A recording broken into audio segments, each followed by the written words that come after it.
মাধব, যারা আমায় এড়িয়ে চলে আমারও কি তাদের সাথে ঠিক একই রকম আচরণ করা উচিত?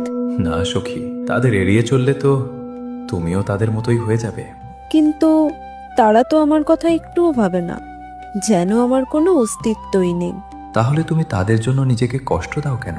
মানুষকে ভালোবাসা ভালো, কিন্তু মাঝে মাঝে কিছু মানুষের জন্য ততটাই জলে নামতে হয় যতটা তারাও তোমার জন্য নামছে। তুমি যদি একাই তাদের জন্য 7 সমুদ্র পার করে দাও, আর তারা যদি করতে পেরেও তোমার জন্য 1 হাঁটু জলেও না নামে, তাহলে সেই স্থান বা সেই সম্পর্ক তখনই ত্যাগ করা উচিত। তাদের কথা মাথা থেকে কিছুতেই বের করতে পারি না। বারবার শুধু মনে হয়, কেন কেন এমন করলো। খুব মনে পড়ে তাদের। মন তো চন্দনের মতো হয় সখী, যাকে ছোঁয়ে তারই সুগন্ধ আপন করে নেয়।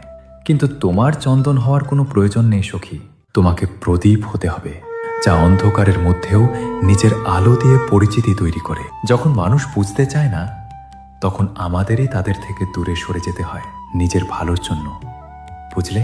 এইসব নিয়ে ভাবলে চলবে না সখী, সামনে এগিয়ে চলো।